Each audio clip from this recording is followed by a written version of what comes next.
Hello. Good afternoon. Good afternoon. It's a bit later our time today. We normally would start at 12, but today we start at 6 p.m. because we have a special guest in another location. Yeah. And it's Monday. It is Monday. Wow, I forgot that. Just announcing it. I forgot it myself. Thank you for letting me know. It is going to be a great show today.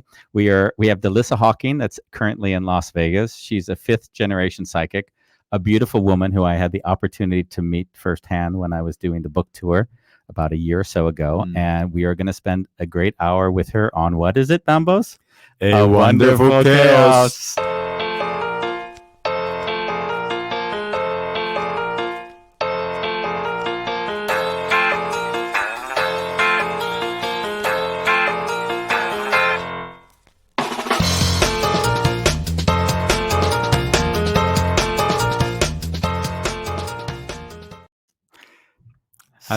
Hello. Hello. Welcome to A Wonderful Chaos.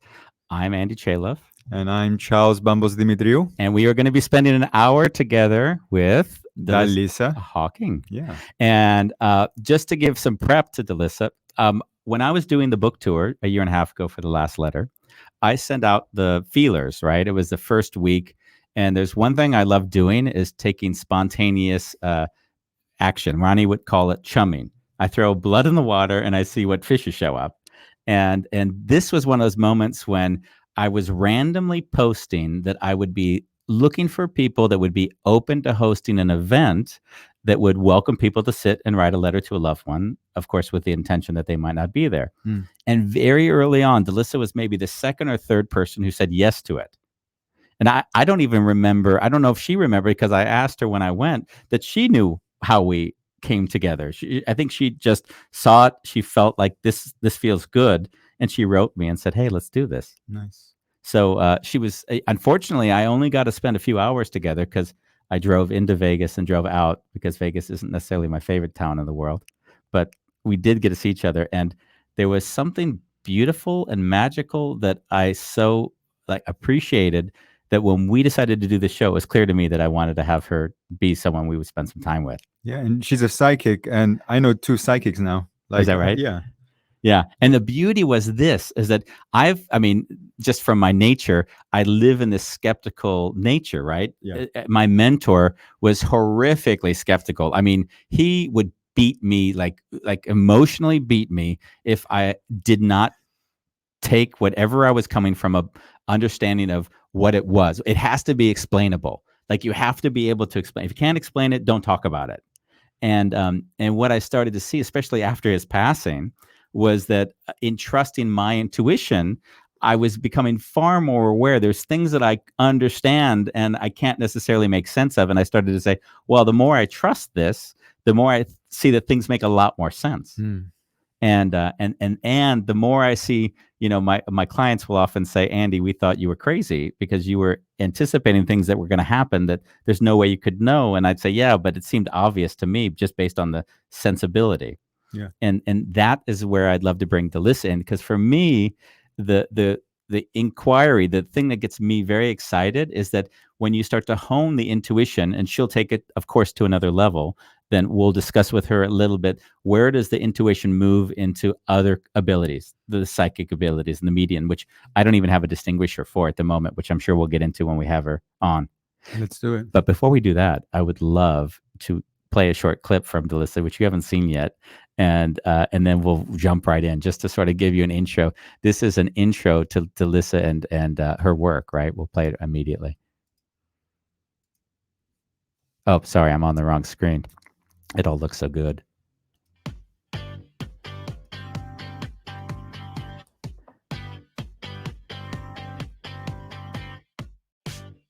I'm Dallisa Hocking. I am Las Vegas's premier psychic medium.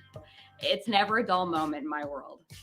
I work with a variety of clients, but really they fall into three categories. Locals who live here in Las Vegas, tourists that are visiting from all over the world, and celebrities from every facet of celebrity that you can think of. I receive my psychic messages in a couple of different ways. One, I'll see it through my third eye, which is clairvoyant, which almost looks like a movie that's projecting onto a screen. So I'll just see things around a client. I also hear things, which is clairaudient, empathic, which is the feeling of different energies around me. So I'm getting messages in a variety of ways, and sometimes it's stronger one way for a client than the other. Yes, I feel your energy. I feel your emotion. I'm like shaking. Oh, In a good way, though. I grew up in a family where my grandmother Eloise and my great-great-grandmother Belle would see spirits. And so they always talked to me about what they were seeing and what relative came to visit the night before. So I always grew up thinking that it was normal. When I connect with the client, I will often feel my grandmother Eloise along with my great-great-grandmother Belle in the room with me, helping and assisting with the sessions. And I typically wear something that belonged to my grandmother Eloise during each of my sessions. So today I'm wearing my shoes, and I'm looking forward to her helping me bring messages forward for my clients today. So being a psychic medium, you'd think I'd be able to read for myself, but that's the farthest thing from the truth. I actually can't see anything that's going to happen for myself, which makes it interesting. I would love to know, when am I going to meet the one? When am I going to have that house on the ocean? When am I going to hit the lottery? But I can't see any of it for myself. But, at least if I can help other people, it's all worth it. I'm Dallisa Hocking. I am the Sin City Psychic.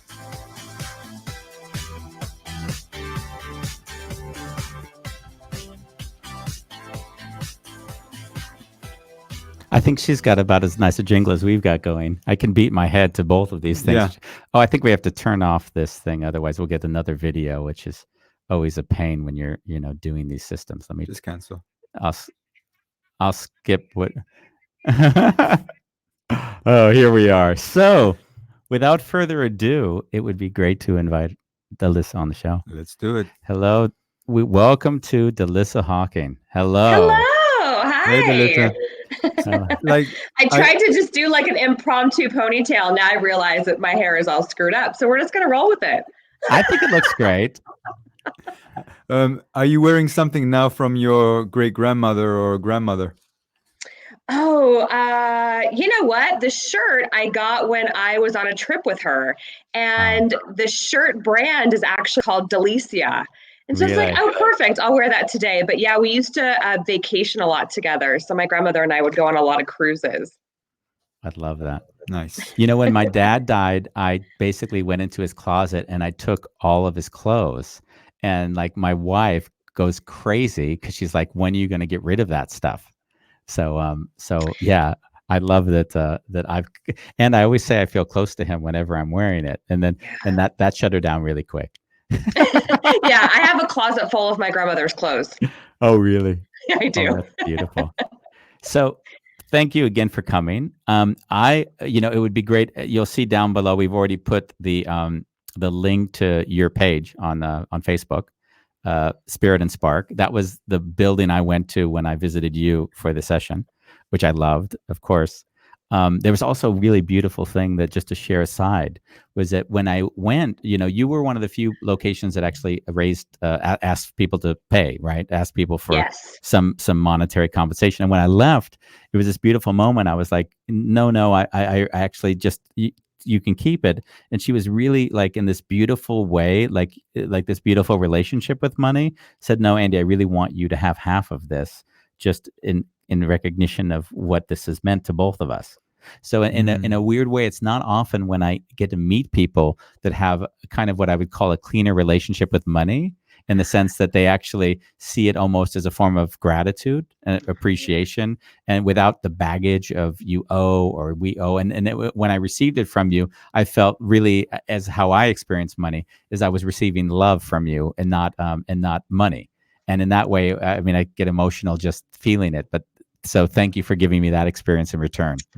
Yeah. Thank you. Yeah, I don't think I've ever heard anyone acknowledge that about me. So I appreciate that you're that in tune to recognize what that was.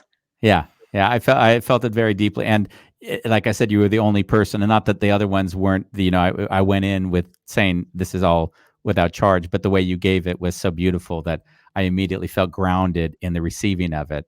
And that's very special. I don't have that often. So thank you for that. Thank you. Yeah. Thanks for having me on the show today.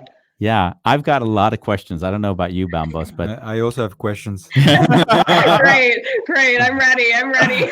well, no, none of the trick questions. I had you went in your video, if I may. Yeah, go for it. In the video, you said that there were 3 ways in which you're receiving message. Okay, and I say receiving message. Excuse my whatever the phrasing I use. Right, the clairvoyant. I wrote them down. Clairvoyant. Yeah, clairvoyant was the first. Clairaudient, and then empathetic. Yes. And I am often curious because I feel since I feel myself to be very empathetic, like that's sort of, and I equate it often with my dad being abusive, actually, because when I was a kid, he was very, very verbally abusive. And in a way, I trained myself to like key into anything that would trigger him. But in a way that was like a deep kind of connecting with something deeper in myself, which I would even start to equate with aspects of clairvoyant. Right. That I would start to say, wow, I also see that part in my brain, but I would almost never call it that for anxiety of the alienation that might come with it. Right. Yeah. So it would be like, wow, I can see and I can feel like I can trust it, but I wouldn't feel comfortable enough to use that labeling. Well, I don't like labeling in general because of what I would fear, especially in a business context. Oh, this guy I can't take him seriously. So that was just something that to share. You put empathetic in there third, and I almost thought empathetic feels like almost the prerequisite to the other 2. Yes. Yeah. Correct. Yeah, you're right on. So I'll see imagery and symbols, which the best way I can describe it to people is it looks like a daydream where I'm kind of like staring out and I'll start to see symbols, and then words and phrases will generally come in through the right ear. Being an empath, I describe as like a lot of people I think have it, but they might not recognize what it is. So to me, it's like walking into a room and you can feel what somebody feels that's standing in the room with you. That's being empathetic. That's picking up on their energy. And clairsentience, which I don't specifically mention in the video, is actually feeling information in my physical body. And so even though I don't publicly market myself as a medical intuitive, what I do often in sessions is I can pull up the body of someone and spirit will show me where in the body the energy is blocked. And I will also at times feel it as physical sensations in the body. I remember there was a client I had very early on, and she sat down in front of me and I pulled up her body and I was like, oh, what the heck? And I started actually feeling something in my ear.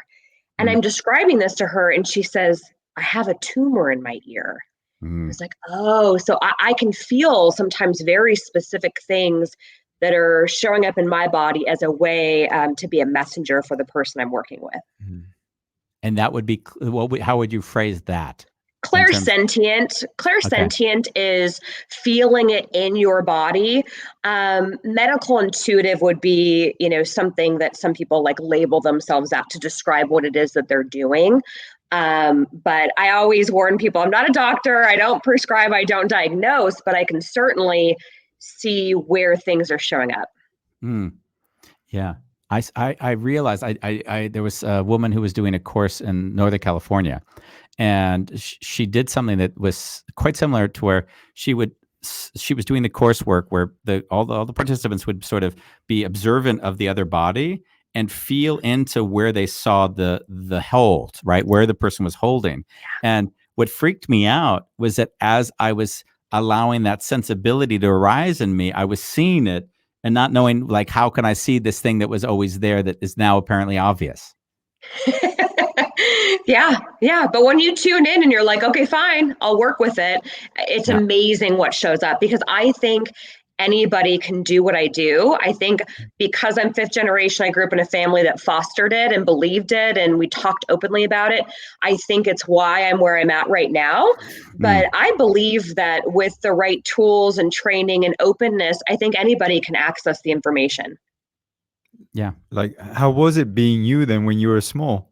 Like, were you a normal kid? Like, were you in school like, oh my God, I can see this? I was normal. So, because I get asked that question a lot, which is a great question. I really feel like I had the privilege of just being a normal kid. but I would sit with my grandmother in her living room, and she would tell me the spirits that would walk through her living room. And she would tell me like all these synchronistic events that would happen. And synchronicity in my world is like things are not an accident, and kind of weaving through the story of what happens, one thing that leads you to the next thing. So she would tell me like all these stories, and I would sit there as a kid like half like paranoid and half really intrigued. And now she's so much a part of my story, but it wasn't until later in life that this came about, where I stepped into it fully and decided I would do it professionally. It's not what I thought I would be doing for a living at all. When did that happen? When did you make the switch from whatever normalcy was before to that? I believe it was the summer of 2015. Wow. And so it's not that long ago, right? I describe myself as a serial entrepreneur. I worked in the hospitality industry in Las Vegas for a long time, but I'd always kind of in the background started companies. And I loved the idea of business and growing business. And in 2013, I decided to leave, I call it retire from hospitality. Yeah. And I was like, I don't know what I'm going to do, but I'm going to quit my job. And I felt like my life was on the verge of changing drastically, but I didn't know how and what was going to happen. And so I just, with blind faith, I took my mom to dinner one night, and I told her at dinner that I was going to quit my job. And I had an amazing job, like a dream job. And I'm just like, it's not it anymore. And she's like, well, what are you going to do? I don't know, Mom. I don't know, but I'm just going to throw caution to the wind. So I quit my job. I gave my job a month notice. And then I went and traveled through Europe, and I'm like, I don't know. And I ended up taking a job through a series of synchronistic events at a private university in Texas. And I worked at the business school, and I was planning events for them across the country. And it was through that, and I can kind of give you the Cliff Notes version, and whatever you want to dive into, I can certainly do that. But while I was living in Texas, I found out that there was a workshop on synchronicity that was going to be happening for 3 days in New York. And I love learning and development and all that. And so I went to the Omega Institute up in the middle of nowhere in New York, and studied with these amazing thought leaders in the belief that nothing is an accident. Well, how ironic my life is that through that trip, all of these things happened. And the last night of my trip, I was staying with a friend of mine who just so happened to have a house in the middle of the forest next to the retreat center. And he gets a phone call while I'm there, and he gets the news that his beloved aunt had fallen down a flight of stairs and died unexpectedly. Mm-hmm. And while I was sleeping that night, she had come through to me and said, I need you to deliver a message to my nephew. I need him to know that I'm okay, and that I made it to the other side. And so I wake up the next morning, and I'm like, what the, okay. Because, I immediately flash back to my grandmother and like all the stories that she would tell me. And now here I am as the messenger. And so I go out into his kitchen. I'm like, hey, Peter, so your aunt came through last night. And he looked at me like very straight faced, and he goes, really? Well, then what did she look like? And I realized now I was being tested. But I described her facial features, her hair. I knew exactly what she looked like. And he looked at me and he goes, yeah, that's her. I said, okay, she's okay. She made it to the other side. And I flew back to Texas. And my brain would not shut off at that point, because now I realized that this was bigger than me. Yeah. And because I'd had intuitive experiences before, but this was the first time somebody I'd never met, didn't know, had come through to deliver a message. So then I started testing it, and everything unfolded from there. But I trusted the process. I didn't go into fear of is this for me or who's going to judge me? I just said, fine, I'm going to go with it. Yeah, it's beautiful. I mean, that's the beauty of the story, is even like trusting that this will guide you. The process will guide you. I mean, that I find to be just beautiful. And what I think is also kind of quite like beautiful and remarkable is that in trusting the process, you let unfold whatever it was going to be that you discover in that process, which I assume has been quite a bit in that journey. Oh, yeah. Yeah.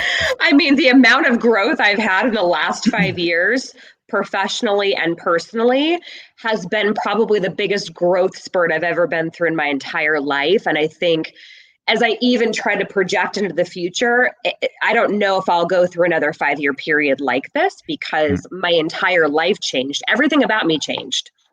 Yeah. I'm curious, like, what are for you the harder clients?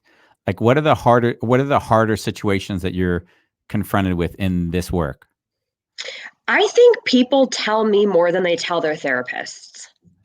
I would And I think so. think it's because, well, they know that they feel or they sense that they can trust me with their deepest, darkest secrets. And they also feel like I'm not judging them. And so I really hear a lot of very deeply emotionally driven things from people, which I feel honored to hold that for individuals. I think people that are not ready to take accountability for themselves or their actions are probably the hardest clients, because you can sit there and you can tell them everything that's coming through and all the messages that they're supposed to hear. And if they're not ready or at a place in their life to accept it, the feeling or the sensation can really fall flat. And so I find that the best people to work with are the ones that step in and say, you know what, I'm going to trust that whatever the universe feels like I need to hear today, I'm going to show up and I'm going to hear it. Yeah. And that seems to be the best method for sessions. Yeah, it's funny. I mean, why would your session be any different than one of my sessions, actually? I mean, nothing's worse than having someone in denial, like not allowing any of the information percolate and create another understanding of themselves. So how do you deal with that? Yeah. How do I deal with deal it? with that? Yeah. With as much grace as I possibly can. Because I also understand on the flip side, the universe would not have sent them to me if there wasn't something that they were supposed to hear.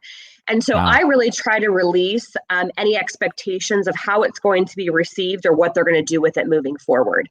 I have people that come and talk to me once a month and do a session. And I have some people that come, every few years. But whatever it is meant to be revealed, I trust in that timing. I've had clients, there was a period before the coronavirus where I had a really long waiting list, and people were booking months out in advance. And it would come time for their session, and I would hear over and over and over again, I'm so glad my session is today. Because in these last few months, there have been things that have happened in my life that now I'm so excited that I get to dive into those things. And so you always have to trust that whether I can get you in tomorrow or 3 months from now, that it is going to be the exact timing that the universe is lining up for you. It's interesting because there's something that comes up in me as you speak, and that to some degree underlying your approach in general as I process it is this fundamental understanding of synchronicity, that basically it is all as it was meant to be. It's perfect. It's perfect. It's perfect. Yeah. There are no mistakes.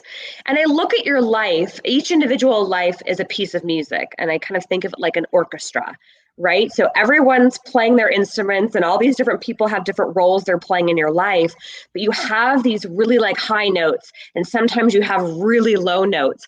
But at the end of your life, you have a beautiful piece of music that is the synchronicity of the universe playing its part in your life. Yeah, I think surrendering to that synchronicity is sort of the quintessential challenge that people face in wanting an expectation that isn't being met, right? Because that's where we get stuck. Trusting the process. Yeah, it's trusting the process, which is what you've done by leaving your own job 5 years ago and going on this journey, is just trusting the process. Yeah, I think one of the keys is surrender and let go of everything you fear to lose. Yeah. Nice. I think we had someone write something. My eyes are so bad. I'm just going to put it on. Surrender is the feeling I'm getting. Surrender spirit to the unknown. Yeah. Yeah, exactly. Nice. Yeah, beautiful. That's beautifully said. Yes. Like tuning into you and the kind of path that you chose, or it chose you, or you kind of embraced in the end. It actually feels quite lonely. Oh, what an interesting observation. It can be extremely isolating.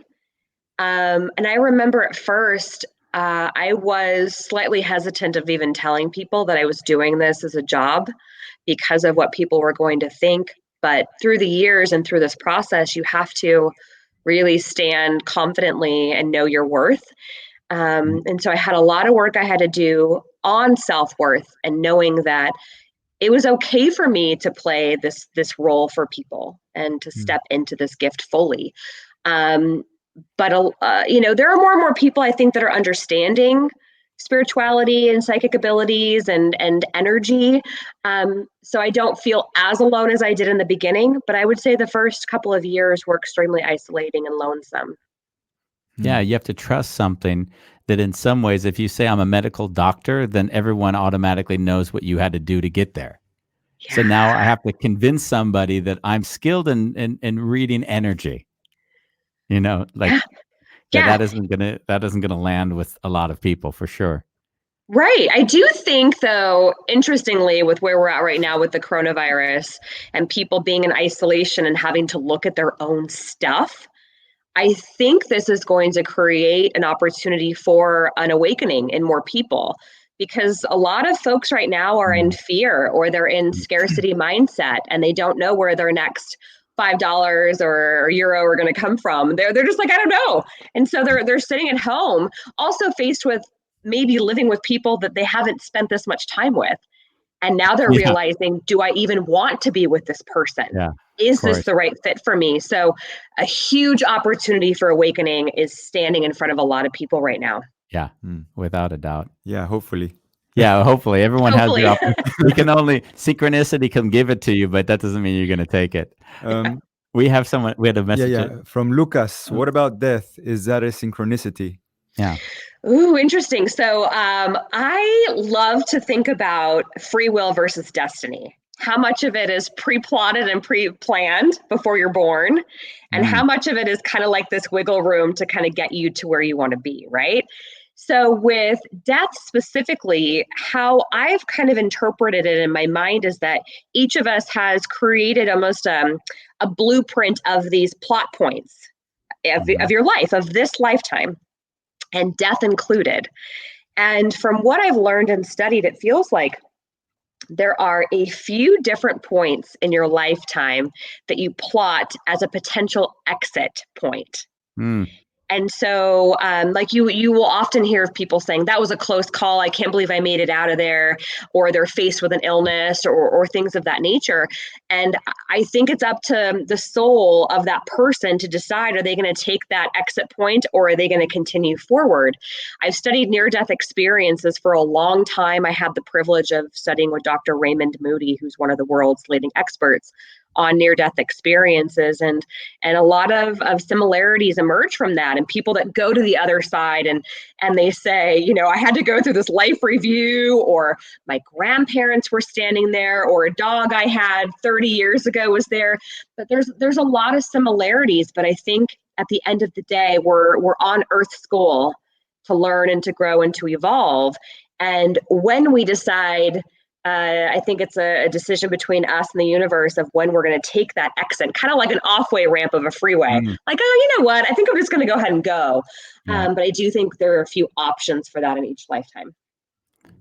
What kind of questions, like in my brain, I can't figure out, why would I come to you? What kind of questions do actually people bring to the table?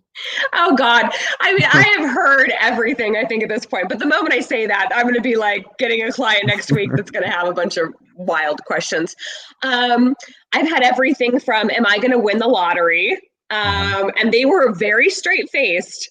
I was like, oh, they're serious. I better look at this. So I take every question seriously, because I feel like they're going to come to me and ask me that for a reason. I get a lot of love questions. Am I with the right person? Should I leave this relationship? Am I going to meet somebody? When am I going to meet them? What are they going to be like? Money. So what's interesting is when I look at a money question, so I'll be asked something like, how's my financial future? Am I going to be making enough money? Spirit will show me it. They'll pop a chart out in front of me and it looks like the stock market. like a ticker, right? So I'll see all the ebbs and flows. And so often somebody will ask me that, and I'll see a big dip. Let's say they're an entrepreneur or business owner. I'll see a dip and I'll see a timeline, and they'll then say, oh, well, I was thinking about investing in this new product or this new technology for my company. And that will be seen as like an investment because they're spending money out. So those are popular questions. I do get a lot of business owners because I've owned so many companies that I can see it from a business perspective, but I can also layer that with the psychic information. So that's been really helpful for entrepreneurs to have a conversation about their companies. Yeah. Interesting. Yeah. Like, how's your love life? Like, if you meet someone, Why am I always asked that question? It's a great question, but I was like, how did you get there? Well, I was just people ask for love, so I'm thinking, do you like women or men? Like, whatever. do you actually get to see the map? I was just asked this question a couple of days ago, actually. So I would love if I could just see everything in like very black and white terms in regards to my love life. I date, right? I've never been married. And I think, so I was asked the other day, like, do you date a lot or do you go on a lot of dates often with people, and how do you meet them?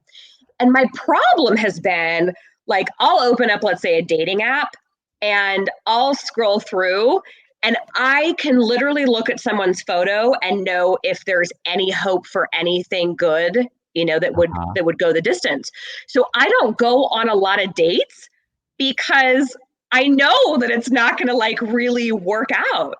And so the ones that I do select to go on dates with, I actually approach the date very open-minded, but I have already a sense and a feeling that there's something there that either I'm going to be in a long-term relationship with them, or there's something I need to learn or they need to learn from me. Yeah. So it's more of a connection rather than like a superficial date, which often scares men. Yeah, they'll start dating me and then they like realize that, oh, what does she know serious about me? Tell me about my ex-girlfriend. Like being so on the topic, then, like, what kind of men do you actually attract? Ooh, so that would be like part one and part two. Part one would be like the Dallisa that didn't work on her self-worth issues. Oh, yeah. Okay. So part one is like any man that smelled like he was emotionally unavailable, I would go for. And it was because I wasn't at a place where I felt like I could really hold space with a man and be in a committed, loving, long-term relationship. So I had a program running that like I just needed like quick little relationships that was actually trying to show me what I was worth, but I wasn't seeing it. And so through the evolution of all this work I'm doing, when I help a client, I'm helping myself, right? So then you really start to look at relationships and what you're doing and what you're not doing. And once I owned that was what I was attracting and really trying to heal it within myself, now I really try to go after relationships that are going to be deep and that can stick around, which really scares me. I'm not afraid to go there, but I'm also new to the part two. And so with that, I think I have to take things a little bit slower. I have to be aware of what I'm giving and where I'm holding back, because it'll ultimately trigger me. And so it's just being, aware of that and owning it and loving that part of myself, but also recognizing where the healing still needs to go in. That's beautiful. I need to put this comment up for you. There's someone who's written something who sounds like another business opportunity. I love it. Clients bring their dating apps to sessions. Okay, so here's like the ironic part. I love this girl. So I used to own a dating company, and I was a matchmaker. And that was the company I owned right before I started Spirit and Spark. And it was interesting, but it was too superficial and I didn't like it. But yeah, I mean, somebody they could show me right now their dating profile and pictures. I have one client, I swear to you, she sends me pictures of all the men she's gone on dates with recently. And during her session every single month, we look at them and we look at the energy and who they are and is it a good fit. But it's so helpful because then she knows like which ones to invest more time in or not. So I love this girl's comment because it is right on target. Yeah. Thank you for sharing, by the way. That was really beautiful. It touched me. Like it is true that we attract the thing we haven't yet solved in ourselves. Yeah. Yeah. And I've known that vicious cycle. I think I keep saying Ronnie is the first healthy relationship I've ever had in my life because there's always somebody else I was trying to heal. So I'd find people that were weak or needed me, and then I felt like I could then, support them. And that gave Were you triggered? Triggered in what? Like when you started in that relationship, because this is like your first like really healthy, long-term committed. Like when you first started in that relationship, did you feel like you were being triggered? Not really, because I interrupted my life so much. I sold everything I owned. I lived in an attic space. I mean, the fact that she'd go out with me in that state was already like quite remarkable. But I really just said, I'm going to experience life without all of the, I didn't go for just the butterflies. Like I'm in love with this person. I just need to have the sex and then let that wear off. And then I am frustrated because they don't wash their dishes. It wasn't it was more like, well, holistically, I just love this person. Yeah. And they were sort of I would say in the meantime, she's my best friend and my lover. Right. And I think, it took me a long time not to go into this cycle of finding love and then being resentful because they weren't doing the things that I expected, that I wasn't even aware that they were I wasn't even aware I had the expectation. And then the resentment would come in and then I'd blame them for the thing that I wasn't resolved in myself, like the typical cycle that we all know. Yeah. But in your case, Andy, you've also heightened your awareness so much that the pattern might still be there, but you've rose above it. Like you love that part of the person. Oh yeah. I mean, there was, in the book, The Last Letter, there's one chapter dedicated to my wife, Ronnie, which, she still hasn't read the book, which I think is just brilliant. And she gets frustrated. Every time I say, she's like, are you saying this because you want me to read your book? No, I'm happy you don't. Just don't read it. But the funny thing was that I made the chapter specifically because it was such an important moment in my life, was loving someone for everything they weren't, instead of thinking they should be something that they're not.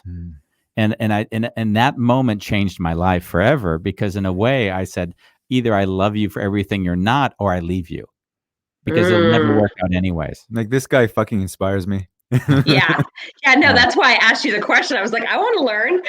Yeah, well, it's a beautiful question, because it was it was one of those moments, I think, in everyone's life when you finally look at the mirror and you say, wow, the only thing common in all the problems in my life is me. Yeah. Bam, bam, bam. I can always blame everybody for everything. And the humor is that there's always an expectation that I have that's not being fulfilled by the other. And now, instead of sitting with the helplessness of that, one goes into obviously blame. And then that cycle, I mean, you can go to 5 different relationships. You'll never solve it, of course, right? Yeah. Great. I have another question for you. So you met Andy through The Last Letter. Yes. Are you comfortable sharing who The Last Letter was for? Yeah, I wrote a couple. I wrote one to my mom and one to my dad. And I have them, and I kind of tucked them away and hid them. What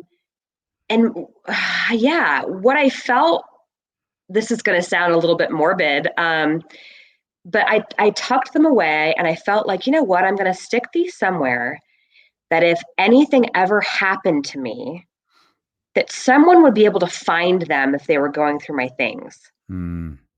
And so even though I haven't handed the letters over to them, they are definitely around, because there will be a day that they will receive those letters, I believe. But yeah. Wow, that makes me want to cry. Yeah, it makes me take a deep breath in. But it makes you think, like, you're not guaranteed tomorrow. And who knows where that exit point was that you designed, right? And so I figured somebody's got to find them. I mean, for me, remember on some level doing the surrender to me driving across the U.S. for the 3 months and sitting with you and the other 60 groups. My desire was the experience you just shared back to me. But of course, I didn't get much of the feedback because I was gone to the next location before I had any time. So thank you for sharing that with me, because that kind of that in a way that was why I took the journey. But I also surrendered to the fact that it might not happen, because then I would be stuck in an idea then that everyone has to have an experience like the one you just shared.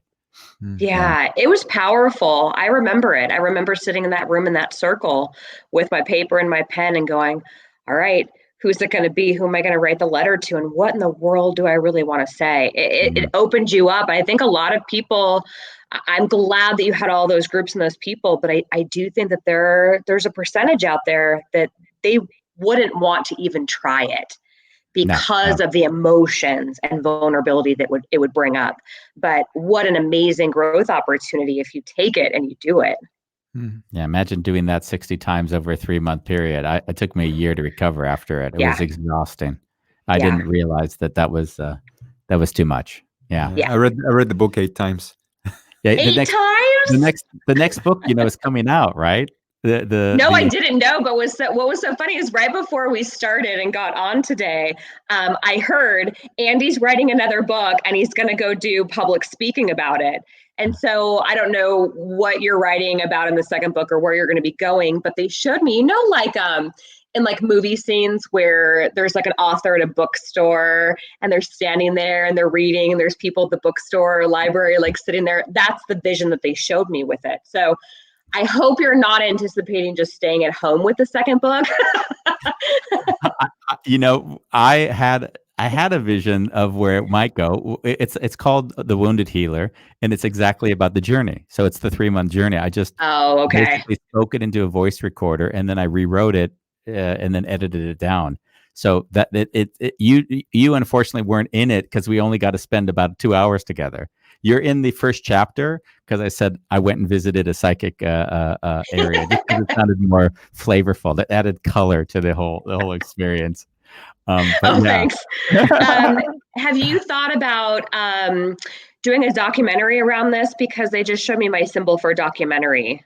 Oh, that's so funny because we have a documentary person filming us right now. Yeah, we have our documentary. Right there. She's right there. She's in the corner. We didn't say anything about it, but she's there. They show it to me very documentary style. So that's perfect. Okay. Okay, we'll talk to her. Yeah, we've please go ahead. Do you meet other psychics, or do you train, like, do you attract women or men who want to learn the trade or who want to develop it? Yes. Give me 1 second on answering that question, though, because I have to go back to the information that came in about your documentary. So I do actually feel like it's going to be picked up and developed. So what I mean by that is I feel like a streaming service, like a Netflix or something like that, is going to be interested in developing the documentary series. It doesn't feel like just one episode. Okay. Yeah.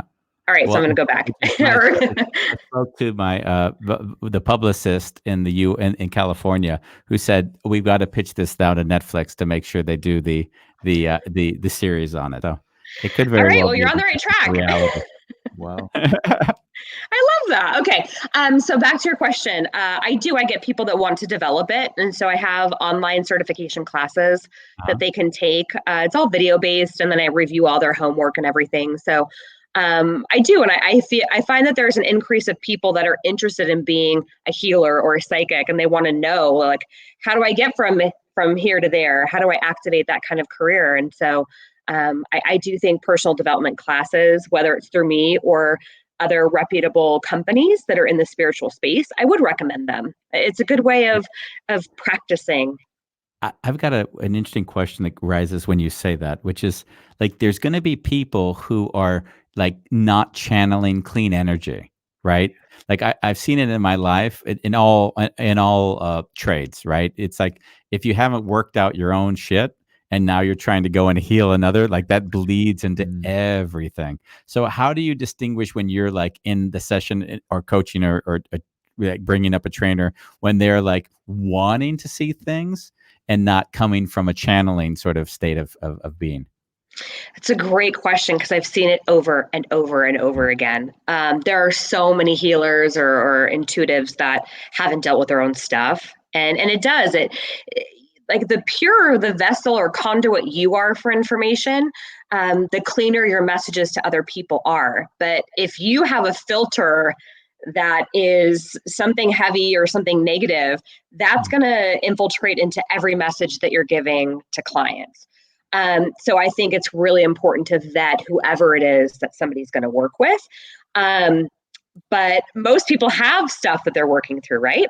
Yeah. I think that seeing a person for who they really, really are comes with time. And unfortunately, I don't think that there's like an easy switch to see, is this person coming from a good place? Because I think that, especially if we get into talking about entities or negative energies that are hosting in someone's body, kind of like exorcisms or things like that, that if they're operating from that part of them, then sometimes the entities will actually make them think they're godlike or make them think that they're authentic or give them power to read people, but they're actually tapping into the energy of the being that's living inside of them that they're hosting. So it goes layers and layers deep. And interesting, because I would call that, I would have my own terminology for that. Projections? Well, I would call that identity. So in your languaging would be something evil, I guess, I don't know what the words were exactly. Like a darker, denser energy. Yeah. And I would say that would, the word often would come up with shadow, right? Or I would almost see where we have an identity in ourselves, which we haven't yet made peace with in a weird way. Yeah. Yes. Yes. In some ways, I've seen more and more, the more I interact with any sort of being that's sort of more empathetic and more interactive in the world, like they're all kind of like honing in using different language, although they're very similar. And certain people seem to be attracted to certain languaging. And at the basis of it all, there's like certain fundamental practices that are quite similar among all of these practices, which that's what I found as I've taken my own journey. Yeah. Do you actually have rituals to like keep yourself in tune or aligned? Oh, yeah. I think everything is a vibration. And so, like working out, I have an exercise bike, like that keeps my energy higher. I'm vibrating higher. The foods I eat will play a role. So, I don't like to eat a big meal before I go and do a session, or if I have to go get on stage, oils. I use a lot of high frequency oils that I'll place on my body or my chakra points. And so I have those tools in my spiritual tool belt to keep the vibration high, because I feel like the higher your vibration is, the easier you can get downloads and information. So it's going back to being a clearer vessel. And then there's a set of language that I use at the start of every session to set the intention that only that which is highest and best and of the white light is able to come through. Because I do feel that if you don't set your parameters or your boundaries, there are other energies that will try to come in. Not that they're all bad, but some of them may be tricksters, or you may even be in a location where there's a lot of spirits that haven't transitioned that are walking around, and now you're picking up on their energy. So you have to be specific of what it is that you're willing to work with. I have some interesting transition questions, but I don't. No, that's good. So I've seen, by the way. So for those that are watching that don't know, you do have a show on Fremont Street at Binion's at the casino there, right? Or yes. It was there, and so it was there. it was there until the world ended. But and the thing that, like, I saw your notes, because you'll post the notes from the actual events. And when I see your notes, like, I'm thinking to myself, you've got a room full of how many people are in a show? Well, it's a pretty intimate showroom. It holds 75. Okay, so you got 75 people in that space. And in some way, like, I keep thinking to myself, if I'm going to go into a space where there's 75 people that have paid money to basically have a show, and like, I got to be on, like, I got to be the vessel that's carrying the messages. So there's got to be some degree of stress that, you're performing as much as you're going to be there for these 75 people. How is that? It's the biggest test of faith. It must be. because you stand backstage and I would have the same kind of intro and how the last 2 minutes of the show were, but 85% of every show is different, right? Because I'm doing readings from people in the audience. They're up on stage with me.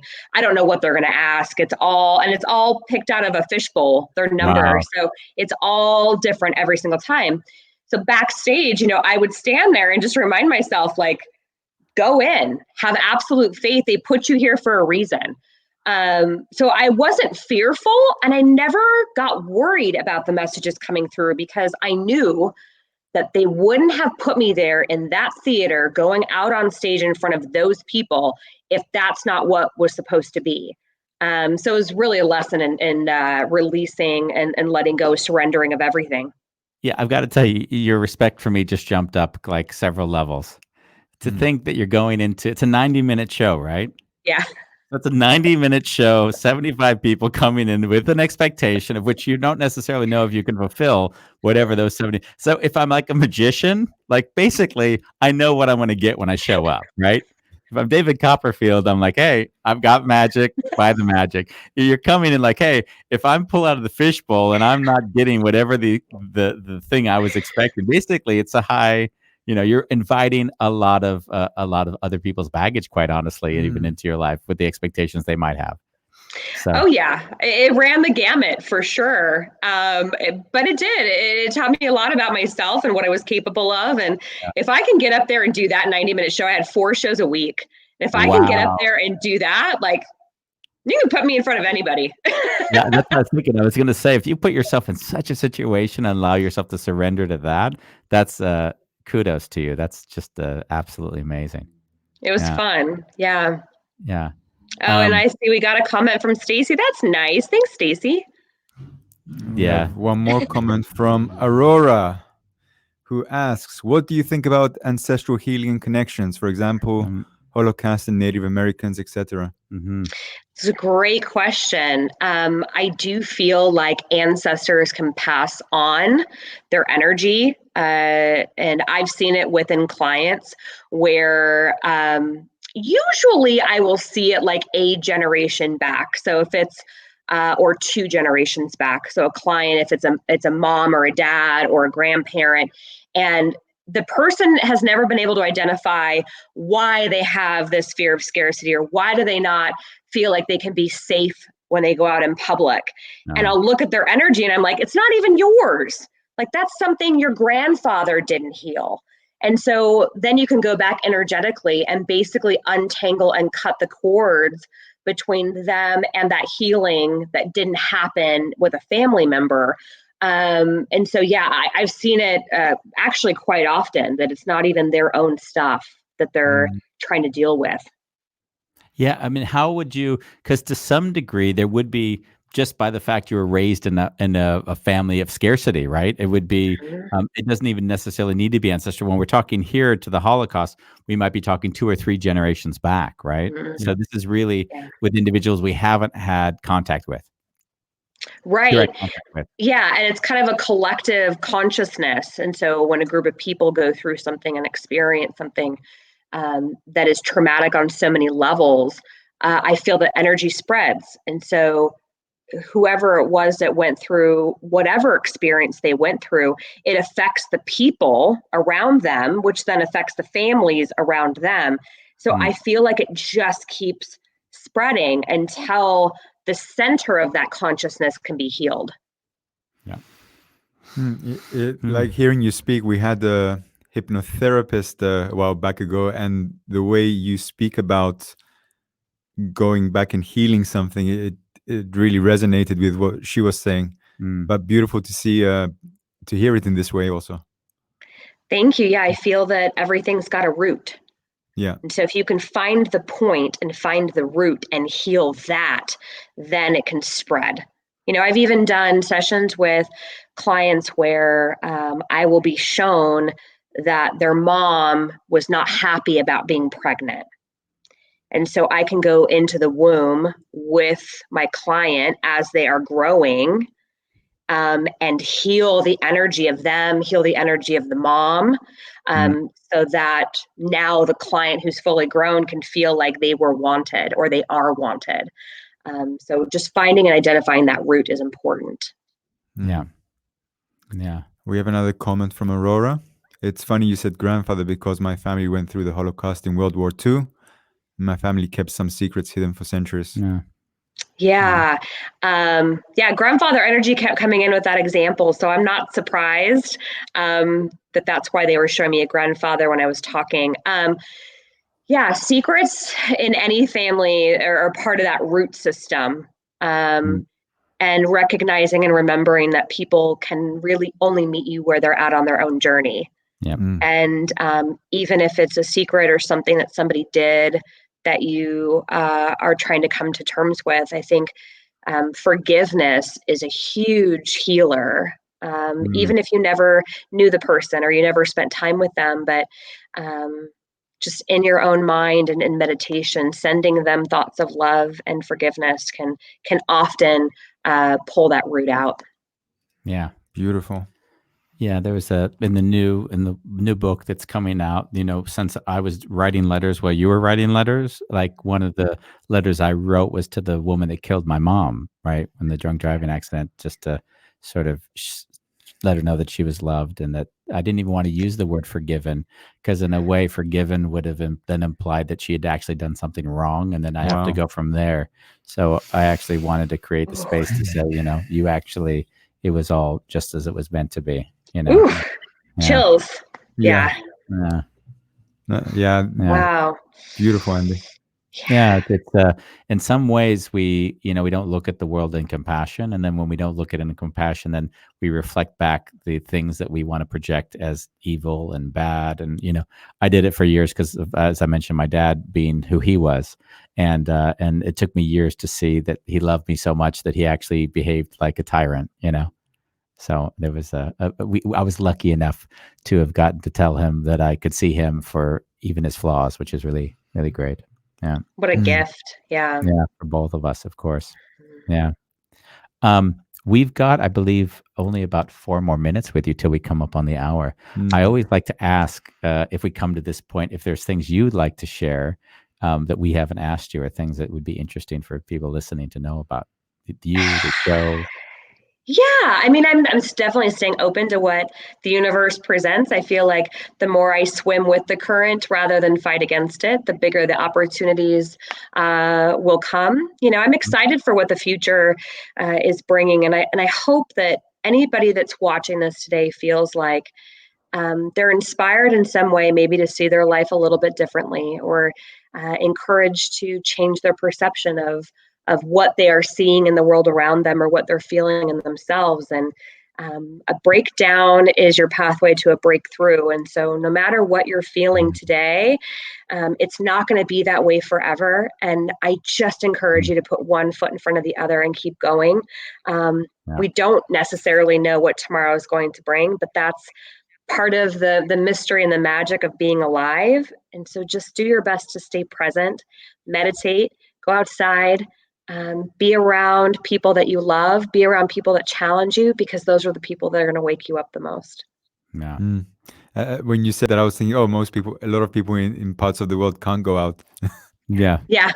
It's coming. But even if you can stand on a balcony or stand by a window and just feel yourself in the presence of being outside, one of the quickest things you can do to be a part of nature is to imagine that you have tree roots going out of the bottoms of your feet and just penetrate them down into the earth as far as you can get them. And you can do that from a 10-story building. You don't have to be outside, but it's that act and the intention of bringing yourself with and to the earth that will help you to feel more connected and alive.